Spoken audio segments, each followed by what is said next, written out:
Romeo 1 अध्याय।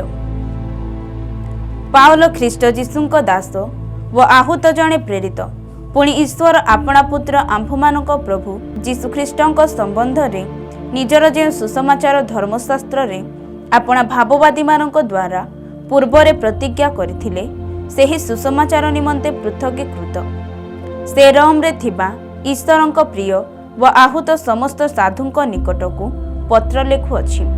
सेही ख्रीष्ट शरीर संबंधरे दाऊदଙ୍କ वंशजात सेही जीशु ख्रीष्ट शरीरर संबंधरे दाऊदଙ୍କ वंशजात किंतु धर्ममय आत्मा संबंधरे मृत्युमानक मध्यरु पुनरुत्थान द्वारा ईश्वरଙ୍କ पुत्र बोली शक्ति सह निर्दिष्ट हेले। आउ जेउ विजातीय मानक मध्यरे तुम्भे माने जीशु ख्रीष्टଙ୍କର आह्वान प्राप्त होइछ ताहांक नामर गौरव निमंते सेही विजातीय समस्ते जेपरि विश्वास करी आज्ञाकारी हुअन्ति एथि निमंते आम्भे माने ताहांक ठारू अनुग्रह व प्रेरित पद पाइअछु।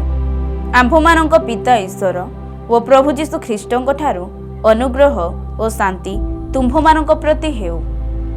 रोम को जीवार आकांक्षा प्रथमरे तुम्भमानक विश्वासर सुस्वाद जे समुदाय जगतरे शुणा जाउअछि एथि निमंते मो तुम्भ समस्तଙ୍କ सकाशे जीशु ख्रीष्टଙ୍କ द्वारा मोहर ईश्वरଙ୍କୁ धन्यवाद देउछि कारण जेपरि कौनसी प्रकार एते दिन परे ईश्वरଙ୍କ इच्छा हेले तुम्भमानଙ୍କ निकटକୁ ଯିବା ପାଇଁ ମୁଁ ଥରେ ସୁଯୋଗ ପାଇପାରେ। एथि निमंते मो किपरि निरंतर तुम्भमानଙ୍କ नाम उल्लेख करी मोहर समस्त प्रार्थना रे सर्वदा निवेदन करी आसुछि से विषय जे ईश्वर को मो मोहर आत्मा दे ताहांक पुत्रଙ୍କ सुसमाचार रे सेवा करे से मोहर साक्षी अटंती। जेणु तुम्भे माने जेपरि स्थिरीकृत होई पारो सेतिपाय मो तुम्भमानଙ୍କୁ कौनसी आत्मिक दान देवा निमंते तुम्भमानଙ୍କ सहित साक्षात करबा को एकांत इच्छा करूछि बर जेपरि तुम्भमानଙ୍କର व मोहर उभय पक्षर विश्वास द्वारा मो तुम्भमानଙ୍କ मध्यरे तुम्भमानଙ୍କ सहित उत्साह प्रदान बरं जेपरि तुम्भमानଙ୍କର व मोहर उभय पक्षर विश्वास द्वारा मो तुम्भमानଙ୍କ मध्यरे तुम्भमानଙ୍କ सहित उत्साह प्राप्त हुए। हे भाई माने अवशिष्ट विजातीय मानक मध्यरे हे भाई माने अवशिष्ट विजातीय मानक मध्यरे जे प्रकार तुम्भमानଙ୍କ मध्यरे सुधा सही प्रकार मो जेपरि किछि फल प्राप्त होई पारे सेथि निमंते तुम्भमानଙ୍କ निकटକୁ ଯିବା ପାଇଁ ମୁଁ जे थरकु थर मनस्थ करिथिली किंतु ए पर्यंत बाधा प्राप्त होई आसीअछि से विषय जे तुम्भे माने अज्ञ थाओ एहा मोहर इच्छा नुहे। ग्रीक की बर्बर शिक्षित कि अशिक्षित समस्तଙ୍କ निकटरे मो ऋणी अतएव रोमवासी जे तुम्भे माने तुम्भमानଙ୍କ निकटरे मध्य सुसमाचार प्रचार करने मो इच्छुक अटे। सुसमाचार शक्ति कारण मु सुसमाचार संबंध रे लज्जाबोध करे नाही जेणु ताहा प्रत्येक विश्वासी पक्षरे परित्राण निमंते ईश्वरंकर शक्ति अटे प्रथमतः जिहुदी पक्षरे आउ मध्य ग्रीक पक्षरे सेथिर तो ईश्वर दत्त धार्मिकता प्रकाशित हेउछि ताहा विश्वास मूलक व विश्वासजनक जेपरि लेखा अछि धार्मिक विश्वास द्वारा बंचिब मनुष्य जातिर पाप कारण जो लोक माने अधर्म रे सत्य को प्रतिरोध करती से मानकर समस्त अपवित्रता व अधर्म विरुद्ध रे स्वर्गर ईश्वरଙ୍କ क्रोध प्रकाशित हेउछि जेणु ईश्वरଙ୍କ संबंध रे जहा ज्ञातव्य ताहा से मानक अंतर रे प्रकाशित होइछि ईश्वर तो से मानक निकट रे ताहा प्रकाश करियछंती जगतर सृष्टि काल बधि ताहांकर अदृश्य गुण समूह अर्थात ताहांकर अनादि अनंत शक्ति व ईश्वरत्व सृष्ट वस्तुगुड़िक द्वारा बोधगम्य होई स्पष्ट रूपे प्रतीयमान होइछि जेपरि से मानकर उत्तर देबार बाट न थाए कारण से माने ईश्वर को जानी ताहांको ईश्वर बोली गौरव देले नाही कि धन्यवाद देले नाही किंतु आपणा आपणा असार तर्क वितर्क रे जड़ित हेले व से मानकर अबोध मन अंधकारमय हेला निज निज को ज्ञानी बोली मने करी से माने मूर्ख हेले पुणी अक्षय ईश्वरଙ୍କ गौरवକୁ क्षयनीय मनुष्य पक्षी चतुष्पद प्राणी सरीसृपोपाधिଙ୍କ आकृतियुक्त प्रतिमारे परिणत कले।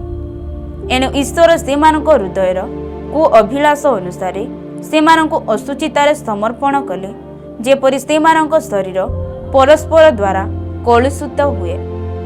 कारण सेमाने ईश्वरଙ୍କ सत्य परिवर्ते मिथ्या ग्रहण कले व स्रष्टाଙ୍କ परिवर्ते सृष्ट वस्तुर पूजा व सेवा कले।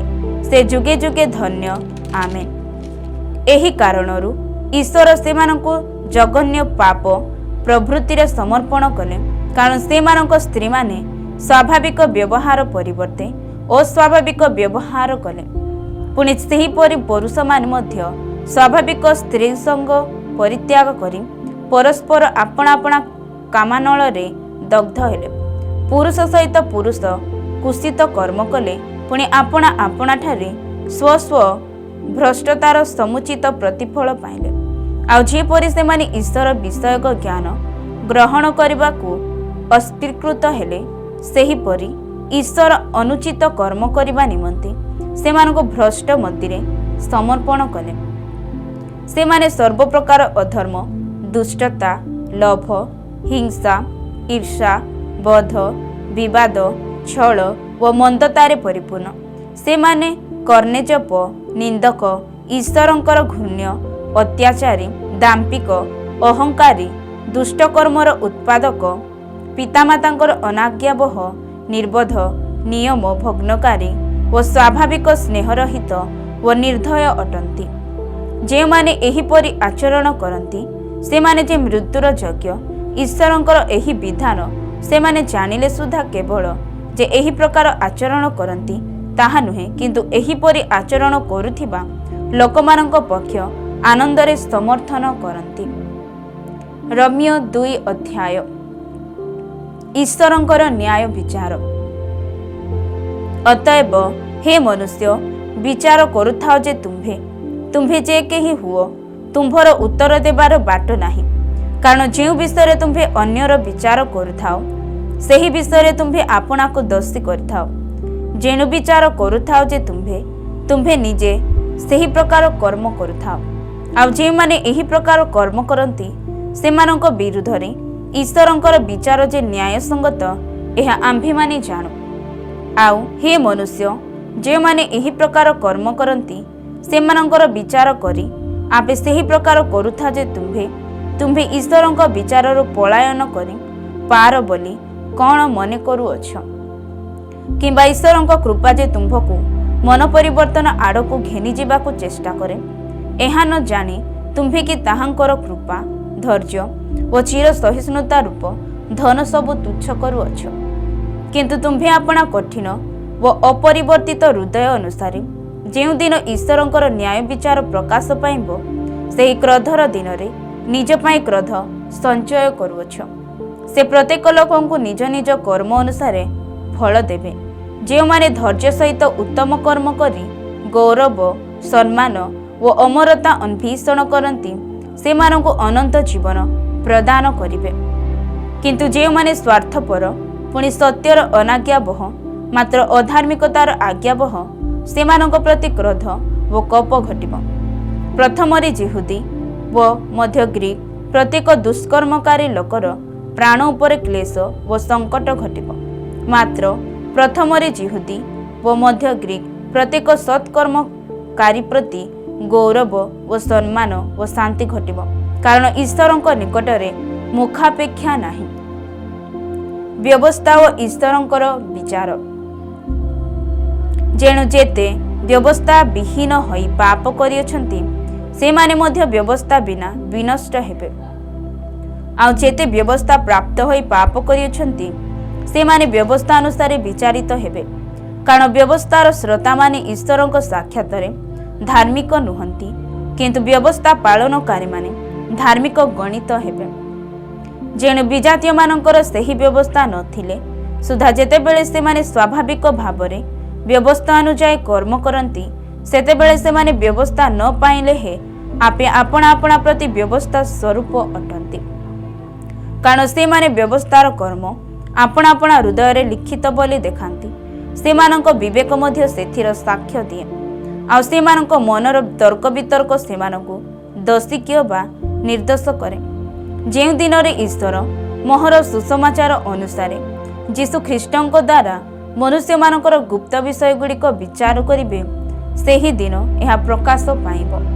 କିନ୍ତୁ ଯଦି ତୁମ୍ଭେ ଯିହୁଦୀ ନାମ ବହନ କରି ବ୍ୟବସ୍ଥା ଉପରେ ନିର୍ଭର କରୁଅଛ ଓ ଈଶ୍ୱରଙ୍କଠାରେ ଗର୍ବ କରୁଅଛ, ଆଉ ବ୍ୟବସ୍ଥାରୁ ଶିକ୍ଷାପ୍ରାପ୍ତ ହୋଇ ତାହାଙ୍କ ଇଚ୍ଛା ଜାଣୁଅଛ, ପୁଣି ଭଲ ମନ୍ଦର ପ୍ରଭେଦ ବୁଝୁଅଛ, ଆଉ ବ୍ୟବସ୍ଥାରେ ଯେଉଁ ଜ୍ଞାନ ଓ ସତ୍ୟ ବାସ୍ତବରେ ନିହିତ ଅଛି ତାହା ପାଇଥିବାରୁ ଯଦି ତୁମ୍ଭେ ଆପଣାକୁ ଅନ୍ଧର ପଥ ପ୍ରଦର୍ଶକ, ଅନ୍ଧକାରବାସୀଙ୍କର ଆଲୋକ, ମୂର୍ଖର ସଂସ୍କାରକ ଓ ଶିଶୁମାନଙ୍କର ଶିକ୍ଷକ ବୋଲି ବିଶ୍ୱାସ କରୁଅଛ, ତେବେ ପରସ୍ପରକୁ ଶିକ୍ଷା ଦେଉଛ ଯେ ତୁମ୍ଭେ କ'ଣ ଆପଣାକୁ ଶିକ୍ଷା ଦେଉନାହ? ଚୋରି କର ନାହିଁ ବୋଲି ପ୍ରଚାର କରି ତୁମ୍ଭେ କି ଚୋରି କରୁଅଛ? ବ୍ୟଭିଚାର କର ନାହିଁ ବୋଲି କହି ତୁମ୍ଭେ କି ବ୍ୟଭିଚାର କରୁଅଛ? ପ୍ରତିମା ଘୃଣା କରୁଅଛ ଯେ ତୁମ୍ଭେ କ'ଣ ମନ୍ଦିର ଲୁଣ୍ଠନ କରୁଅଛ? ବ୍ୟବସ୍ଥାରେ ଗର୍ବ କରୁଅଛ ଯେ ବ୍ୟବସ୍ଥା ଲଙ୍ଘନ ଦ୍ୱାରା ତୁମ୍ଭେ କି ଈଶ୍ୱରଙ୍କୁ ଅନାଦର କରୁନାହ? କାରଣ ଯେପରି ଲେଖା ଅଛି, ତୁମ୍ଭମାନଙ୍କ ହେତୁ ବିଜାତୀୟମାନଙ୍କ ମଧ୍ୟରେ ଈଶ୍ୱରଙ୍କ ନାମ ନିନ୍ଦିତ ହେଉଅଛି। ଯଦି ତୁମ୍ଭେ ବ୍ୟବସ୍ଥା ପାଳନ କର, ତେବେ ପ୍ରକୃତରେ ସୁନ୍ନତ ଲାଭଜନକ, କିନ୍ତୁ ଯଦି ବ୍ୟବସ୍ଥା ଲଙ୍ଘନ କର, ତେବେ ତୁମ୍ଭର ସୁନ୍ନତ ଅସୁନ୍ନତରେ ପରିଣତ ହୁଏ। ଅତଏବ ଯଦି ଅସୁନ୍ନତି ଲୋକ ବ୍ୟବସ୍ଥାର ବିଧିବିଧାନ ପାଳନ କରେ, ତେବେ ତାହାର ଅସୁନ୍ନତ କ'ଣ ସୁନ୍ନତ ବୋଲି ଗଣିତ ହେବ ନାହିଁ। ପୁଣି ସ୍ୱାଭାବିକ ଅସୁନ୍ନତି ଲୋକ ଯଦି ବ୍ୟବସ୍ଥା ପାଳନ କରେ, ତେବେ ଲିଖିତ ବ୍ୟବସ୍ଥା ଓ ସୁନ୍ନତ ବିଧି ପ୍ରାପ୍ତ ହୋଇ ସୁଦ୍ଧା ବ୍ୟବସ୍ଥା ଲଙ୍ଘନ କରୁଅଛ ଯେ ସେ ତୁମ୍ଭର ବିଚାର କରିବ। କାରଣ ବାହାରେ ଯେ ଯିହୁଦୀ ସେ ଯିହୁଦୀ ନୁହେଁ, କିମ୍ବା ବାହାର ଶରୀର ଯେ ସୁନ୍ନତ ତାହା ସୁନ୍ନତ ନୁହେଁ, କିନ୍ତୁ ଅନ୍ତରରେ ଯେ ଯିହୁଦୀ ସେ ଯିହୁଦୀ। ପୁଣି ଆକ୍ଷରିକ ଭାବରେ ନୁହେଁ, ମାତ୍ର ଆତ୍ମିକ ଭାବରେ ହୃଦୟର ଯେ ଶୂନ୍ୟତା ତାହା ପ୍ରକୃତ ଶୂନ୍ୟତା। ଏପରି ଲୋକ ମନୁଷ୍ୟମାନଙ୍କ ଠାରୁ ପ୍ରଶଂସା ପ୍ରାପ୍ତ ହୁଏ ନାହିଁ, କିନ୍ତୁ ଈଶ୍ୱରଙ୍କ ଠାରୁ ପ୍ରାପ୍ତ ହୁଏ। ରୋମୀୟ 3 ଅଧ୍ୟାୟ। ଈଶ୍ୱରଙ୍କର ଧାର୍ମିକତାର ଯଥାର୍ଥତା। ତେବେ ଯିହୁଦୀ ଲୋକର ବିଶେଷ କ'ଣ? ସୁନ୍ନତର ବା ଉପକାରର କ'ଣ? ସବୁ ପ୍ରକାରେ ବହୁତ। ସର୍ବପ୍ରଥମେ ଈଶ୍ୱରଙ୍କର ବାକ୍ୟ ସେମାନଙ୍କଠାରେ ସମର୍ପିତ ହୋଇଥିଲା। ତେବେ କ'ଣ ଯଦି କେହି ଅବିଶ୍ୱସ୍ତ ହେଲେ, ସେମାନଙ୍କର ଅବିଶ୍ୱସ୍ତା କ'ଣ ଈଶ୍ୱରଙ୍କ ବିଶ୍ୱସ୍ତତାକୁ ନିଷ୍ଫଳ କରିବ? ତାହା କେବେ ନ ହେଉ, ବରଂ ପ୍ରତ୍ୟେକ ମନୁଷ୍ୟ ମିଥ୍ୟାବାଦୀ ହେଲେ ହେଉ, କିନ୍ତୁ ଈଶ୍ୱର ସତ୍ୟ ବୋଲି ସ୍ୱୀକାର କରାଯାଉ। ଯେପରି ଲେଖା ଅଛି, ତୁମ୍ଭେ ଆପଣା ବାକ୍ୟରେ ଧାର୍ମିକ ବୋଲି ଜଣାଯିବ, ପୁଣି ବିଚାରିତ ହେବା ସମୟରେ ବିଜୟୀ ହେବ। କିନ୍ତୁ ଯଦି ଆମ୍ଭମାନଙ୍କର ଅଧାର୍ମିକତା ଈଶ୍ୱରଙ୍କର ଧାର୍ମିକତା ସପ୍ରମାଣ କରେ, ତେବେ ଆମ୍ଭେମାନେ କ'ଣ କହିବୁ? ଯେଉଁ ଈଶ୍ୱର କ୍ରୋଧରେ ପ୍ରତିଫଳ ଦିଅନ୍ତି, ସେ କି ଅଧାର୍ମିକକୁ ମୁଁ ମନୁଷ୍ୟ ଭାବରେ କହୁଅଛି? ତାହା କେବେ ନ ହେଉ, କାରଣ ତାହା ହେଲେ ଈଶ୍ୱର କିପରି ଜଗତର ବିଚାର କରିବେ? କିନ୍ତୁ ଯଦି ମୋହର ମିଥ୍ୟା ଦ୍ୱାରା ଈଶ୍ୱରଙ୍କର ସତ୍ୟ ତାହାଙ୍କ ଗୌରବ ନିମନ୍ତେ ପ୍ରଚୁର ଭାବରେ ବୃଦ୍ଧି ପାଇଲା, ତାହେଲେ ମୁଁ ମଧ୍ୟ ଆଉ କାହିଁକି ପାପୀ ବୋଲି ବିଚାରିତ ହେଉଅଛି? ଆଉ ଭଲ ଫଳ ଫଳିବା ନିମନ୍ତେ ଆସ, ମନ୍ଦ କର୍ମ କରୁ, ଏହା ଆମ୍ଭେମାନେ କହୁଅଛୁ ବୋଲି ଯେପରି କେହି ଆମ୍ଭମାନଙ୍କର ଗ୍ଲାନି କରି ନ କହନ୍ତି, ସେପରି ବା କାହିଁକି ନ କରିବା?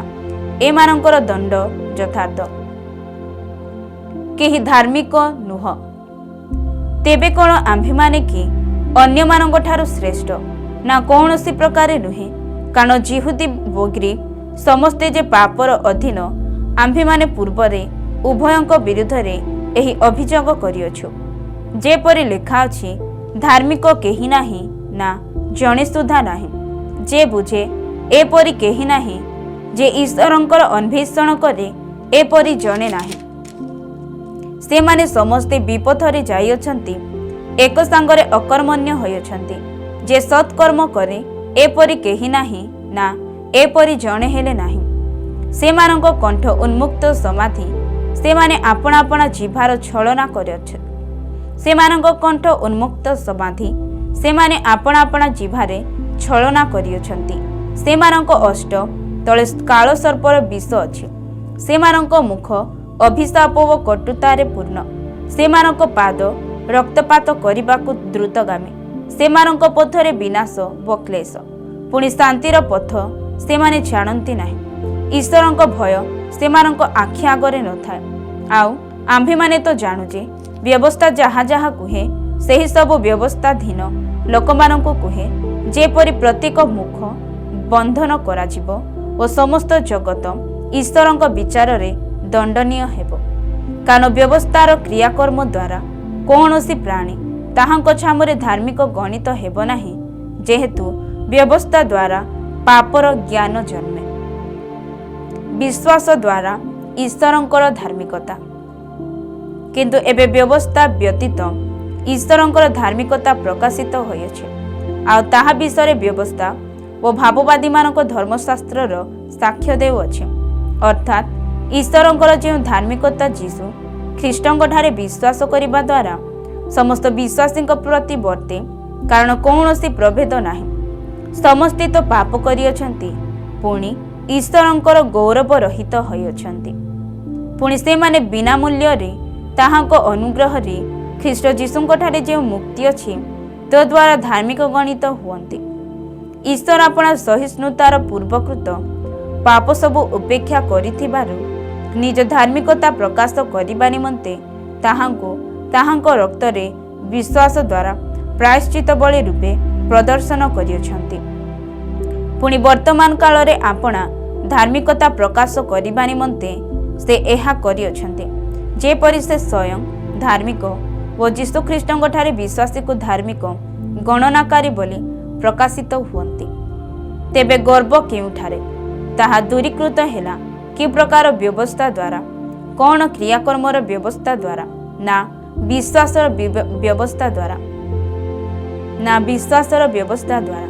ତେବେ ଆମ୍ଭମାନଙ୍କର ମୀମାଂସା ଏହି, ମନୁଷ୍ୟ ବ୍ୟବସ୍ଥାର କ୍ରିୟାକର୍ମ ବ୍ୟତୀତ ବିଶ୍ୱାସ ଦ୍ୱାରା ଧାର୍ମିକ ଗଣିତ ହୁଏ, କିମ୍ବା ଈଶ୍ୱର କି କେବଳ ଯିହୁଦୀମାନଙ୍କର ଈଶ୍ୱର? ସେ କି ବିଜାତୀୟମାନଙ୍କ ମଧ୍ୟ ଈଶ୍ୱର ନୁହନ୍ତି? ହଁ, ବିଜାତୀୟମାନଙ୍କର ମଧ୍ୟ, କାରଣ ଈଶ୍ୱର ତ ଏକ। ଆଉ ସେ ବିଶ୍ୱାସ ହେତୁ ସୁନ୍ନତିକୁ ଓ ବିଶ୍ୱାସ ଦ୍ୱାରା ଅସୁନ୍ନତିକୁ ଧାର୍ମିକ ଗଣିବେ। ତେବେ ଆମ୍ଭେମାନେ କି ବିଶ୍ୱାସ ଦ୍ୱାରା ବ୍ୟବସ୍ଥାକୁ ଲୋପ କରୁଅଛୁ, ତାହା କେବେ ହେ ନ ହେଉ, ବରଂ ଆମ୍ଭେମାନେ ବ୍ୟବସ୍ଥାକୁ ସଂସ୍ଥାପନ କରୁଅଛୁ। ରୋମୀୟ 4 ଅଧ୍ୟାୟ। ଅବ୍ରାହମଙ୍କ ଆଦର୍ଶ। ତେବେ ଶରୀର ଅନୁସାରେ ଆମ୍ଭମାନଙ୍କ ପିତୃପୁରୁଷ ଅବ୍ରାହମ କ'ଣ ପାଇଁ ଅଛନ୍ତି ବୋଲି ଆମ୍ଭେମାନେ କହିବା? କାରଣ ଅବ୍ରାହମ ଯଦି କ୍ରିୟାକର୍ମ ଦ୍ୱାରା ଧାର୍ମିକ ଗଣିତ ହେଲେ, ତେବେ ତାହାଙ୍କର ଗର୍ବର କାରଣ ଅଛି, କିନ୍ତୁ ଈଶ୍ୱରଙ୍କ ନିକଟରେ ନୁହେଁ। କାରଣ ଶାସ୍ତ୍ର କ'ଣ କୁହେ? ଅବ୍ରାହମ ଈଶ୍ୱରଙ୍କଠାରେ ବିଶ୍ୱାସ କଲେ, ଆଉ ତାଙ୍କ ପକ୍ଷରେ ତାହା ଧାର୍ମିକ ବୋଲି ଗଣିତ ହେଲା। ଯେ କର୍ମ କରେ ତା ପକ୍ଷରେ ତାର ବେତନ ଅନୁଗ୍ରହ ରୂପେ ଗଣିତ ହୁଏ ନାହିଁ, ମାତ୍ର ଦେୟ ବୋଲି ଗଣିତ ହୁଏ। କିନ୍ତୁ ଯେ କର୍ମ ଉପରେ ନିର୍ଭର କରେ ନାହିଁ, ମାତ୍ର ଅଧାର୍ମିକକୁ ଧାର୍ମିକ ବୋଲି ଯେ ଗଣନା କରନ୍ତି, ତାହାଙ୍କଠାରେ ବିଶ୍ୱାସ କରେ, ତାହାଙ୍କ ପକ୍ଷରେ ତାର ବିଶ୍ୱାସ ଧାର୍ମିକତା ବୋଲି ଗଣିତ ହୁଏ। ଏହି ପ୍ରକାରେ ଯେଉଁ ଲୋକ ପକ୍ଷରେ ଈଶ୍ୱର କ୍ରିୟାକର୍ମ ବ୍ୟତୀତ ଧାର୍ମିକତା ଗଣନା କରନ୍ତି, ଦାଉଦ ମଧ୍ୟ ତାକୁ ଧନ୍ୟ ବୋଲି କହନ୍ତି। ଯଥା, ଯେଉଁମାନଙ୍କର ଅପରାଧ ସବୁ କ୍ଷମା ହୋଇଅଛି, ଆଉ ଯେଉଁମାନଙ୍କର ପାପ ସବୁ ଆଚ୍ଛାଦିତ ହୋଇଅଛି, ସେମାନେ ଧନ୍ୟ। ପ୍ରଭୁ ଯେଉଁ ଲୋକର ପାପ ଗଣନା କରିବେ ନାହିଁ, ସେ ଧନ୍ୟ। ତାହେଲେ ସୁନ୍ନତିମାନଙ୍କୁ ଏପରି ଧନ୍ୟ ବୋଲି କୁହାଯାଏ, ବା ଅସୁନ୍ନତିମାନଙ୍କୁ ମଧ୍ୟ କୁହାଯାଏ। ଯେଣୁ ଆମ୍ଭେମାନେ କହୁ, ଅବ୍ରାହମଙ୍କର ବିଶ୍ୱାସ ତାଙ୍କ ପକ୍ଷରେ ଧାର୍ମିକତା ବୋଲି ଗଣିତ ହେଲା। ତେବେ ତାହା କିପରି ଗଣିତ ହେଲା? ତାଙ୍କର ସୁନ୍ନତି ଅବସ୍ଥାରେ ନା ଅସୁନ୍ନତି ଅବସ୍ଥାରେ? ସୁନ୍ନତି ଅବସ୍ଥାରେ ନୁହେଁ, କିନ୍ତୁ ଅସୁନ୍ନତି ଅବସ୍ଥାରେ। ଆଉ ସେ ଅସୁନ୍ନତି ଅବସ୍ଥାରେ ବିଶ୍ୱାସ ସକାଶେ ଧାର୍ମିକ ଗଣିତ ହୋଇ ସେଥିର ମୁଦ୍ରାଙ୍କ ସ୍ୱରୂପେ ସୁନ୍ନତ ଚିହ୍ନ ପାଇଲେ। ଯେପରି ଅସୁନ୍ନତି ଅବସ୍ଥାରେ ଥିବା ସମସ୍ତ ବିଶ୍ୱାସୀଙ୍କ ପକ୍ଷରେ ଧାର୍ମିକତା ଗଣନା କରାଯିବା ନିମନ୍ତେ ସେ ସେମାନଙ୍କର ପିତା ହୁଅନ୍ତି। ପୁଣି ଯେପରି ସେ ସୁନ୍ନତିମାନଙ୍କର ପିତା ହୋଇପାରନ୍ତି, ଅର୍ଥାତ୍ ଯେଉଁମାନେ ସୁନ୍ନତ ପ୍ରାପ୍ତ କେବଳ ସେମାନଙ୍କର ନୁହେଁ, ମାତ୍ର ଅସୁନ୍ନତି ଅବସ୍ଥାରେ ଆମ୍ଭମାନଙ୍କ ପିତା ଅବ୍ରାହମଙ୍କର ଯେଉଁ ବିଶ୍ୱାସ ଥିଲା, ସେଥିର ପଦଚିହ୍ନ ଦେଇ ଯେଉଁମାନେ ଗମନ କରନ୍ତି, ସେମାନଙ୍କର ମଧ୍ୟ ସେଥିର ପଦଚିହ୍ନ ଦେଇ ଯେଉଁମାନେ ଗମନ କରନ୍ତି ସେମାନଙ୍କର ମଧ୍ୟ ବିଶ୍ୱାସ ଦ୍ୱାରା ପ୍ରତିଜ୍ଞା ପ୍ରାପ୍ତ। କାରଣ ଅବ୍ରାହମ କିମ୍ବା ତାହାଙ୍କ ବଂଶକୁ ଜଗତର ଅଧିକାରୀ ହେବା ନିମନ୍ତେ ପ୍ରତିଜ୍ଞା ବ୍ୟବସ୍ଥା ଦ୍ୱାରା ଦିଆଯାଇ ନଥିଲା, ମାତ୍ର ବିଶ୍ୱାସର ଧାର୍ମିକତା ଦ୍ୱାରା ଦିଆଯାଇଥିଲା। ଯେଣୁ ଯଦି ବ୍ୟବସ୍ଥାବଲମ୍ବୀମାନେ ଅଧିକାରୀ ହୁଅନ୍ତି, ତାହେଲେ ବିଶ୍ୱାସ ବ୍ୟର୍ଥ କରାଯାଇଅଛି ଓ ପ୍ରତିଜ୍ଞା ନିଷ୍ଫଳ କରାଯାଇଅଛି। କାରଣ ବ୍ୟବସ୍ଥା କ୍ରୋଧ ଜନ୍ମାଏ, କିନ୍ତୁ ଯେଉଁଠାରେ ବ୍ୟବସ୍ଥା ନାହିଁ ସେଠାରେ ବ୍ୟବସ୍ଥା ଲଙ୍ଘନ ମଧ୍ୟ ନାହିଁ। ଏଣୁ ଏହି ଧାର୍ମିକତା ବିଶ୍ୱାସ ହେତୁ ମିଳେ, ଯେପରି ତାହା ଅନୁଗ୍ରହ ଅନୁସାରେ ହୁଏ, ଆଉ ତଦ୍ୱାରା ସମସ୍ତ ବଂଶ ପକ୍ଷରେ, କେବଳ ବ୍ୟବସ୍ଥାବଲମ୍ବୀ ବଂଶ ପକ୍ଷରେ ନୁହେଁ, ମାତ୍ର ଅବ୍ରାହମଙ୍କର ବିଶ୍ୱାସାବଲମ୍ବୀ ବଂଶ ପକ୍ଷରେ ସୁଦ୍ଧା ସେହି ପ୍ରତିଜ୍ଞା ଅଟଳ ରହେ। ଯେଉଁ ଈଶ୍ୱରଙ୍କୁ ସେ ବିଶ୍ୱାସ କଲେ, ଯେ ମୃତ୍ୟୁମାନଙ୍କୁ ସଜୀବ କରନ୍ତି ଓ ନଥିବା ବସ୍ତୁକୁ ଥିବା ବସ୍ତୁ ପରି ଡାକନ୍ତି, ସେ ଈଶ୍ୱରଙ୍କ ଦୃଷ୍ଟିରେ ସେ ଆମ୍ଭ ସମସ୍ତଙ୍କର ପିତା ଅଟନ୍ତି। ଯେପରି ଲେଖାଅଛି, ଆମ୍ଭେ ତୁମ୍ଭକୁ ବହୁ ଜାତିର ପିତା କରିଅଛୁ, ଏହିପରି ତୁମ୍ଭର ବଂଶ ହେବ। ଏହି ଯେଉଁ କଥା କୁହାଯାଇଥିଲା, ତଦନୁସାରେ ସେ ଯେପରି ବହୁ ଜାତିର ପିତା ହୁଅନ୍ତି, ସେଥି ନିମନ୍ତେ ଆଶା ନଥିଲେ ସୁଦ୍ଧା ଆଶା ରଖି ସେ ବିଶ୍ୱାସ କଲେ। ତାଙ୍କ ବୟସ ପ୍ରାୟ 100 ବର୍ଷ ହେବାରୁ ସେ ଆପଣା ଶରୀରକୁ ମୃତ୍ୟୁବତ୍ ଓ ସାରାଙ୍କ ଗର୍ଭକୁ ମୃତ ବୋଲି ବିବେଚନା କଲେ ସୁଦ୍ଧା ବିଶ୍ୱାସରେ ଦୁର୍ବଳ ହେଲେ ନାହିଁ, ବରଂ ଈଶ୍ୱରଙ୍କ ପ୍ରତିଜ୍ଞା ପ୍ରତି ଦୃଷ୍ଟିପାତ କରି ଅବିଶ୍ୱାସ ହେତୁ ସନ୍ଦେହ କଲେ ନାହିଁ। କିନ୍ତୁ ଈଶ୍ୱର ଯାହା ପ୍ରତିଜ୍ଞା କରିଅଛନ୍ତି ତାହା ସାଧନ କରିବା ନିମନ୍ତେ ମଧ୍ୟ ସେ ଯେ ସକ୍ଷମ, ଏହା ଦୃଢ଼ ରୂପେ ଜାଣି ତାହାଙ୍କୁ ଗୌରବ ଦେଇ ବିଶ୍ୱାସରେ ବଳବାନ ହେଲେ। ଏଥିପାଇଁ ମଧ୍ୟ ଏହା ତାହାଙ୍କ ପକ୍ଷରେ ଧାର୍ମିକତା ବୋଲି ଗଣିତ ହେଲା। ଏଥିପାଇଁ ମଧ୍ୟ ତାହାଙ୍କ ପକ୍ଷରେ ଧାର୍ମିକତା ବୋଲି ଗଣିତ ହେଲା। ତାଙ୍କ ପକ୍ଷରେ ଯେ ଗଣିତ ହେଲା, ଏହା କେବଳ ତାଙ୍କ ନିମନ୍ତେ ଲିଖିତ ହୋଇନାହିଁ, ମାତ୍ର ଆମ୍ଭମାନଙ୍କ ନିମନ୍ତେ ମଧ୍ୟ ଲେଖା ହୋଇଅଛି। କାରଣ ଯେ ଆମ୍ଭମାନଙ୍କ ପ୍ରଭୁ ଯୀଶୁଙ୍କୁ ମୃତ୍ୟୁମାନଙ୍କ ମଧ୍ୟରୁ ଉତ୍ଥାପନ କଲେ, ତାହାଙ୍କଠାରେ ବିଶ୍ୱାସ କରୁଅଛ ଯେ ଆମ୍ଭେମାନେ ଆମ୍ଭମାନଙ୍କ ପକ୍ଷରେ ମଧ୍ୟ ତାହା ଗଣିତ ହେବ। ସେହି ଯୀଶୁ ଆମ୍ଭମାନଙ୍କ ଅପରାଧ ନିମନ୍ତେ ସମର୍ପିତ ହେଲେ, ପୁଣି ଆମ୍ଭେମାନେ ଧାର୍ମିକ ଗଣିତ ହେବା ନିମନ୍ତେ ଉତ୍ଥାପିତ ହେଲେ।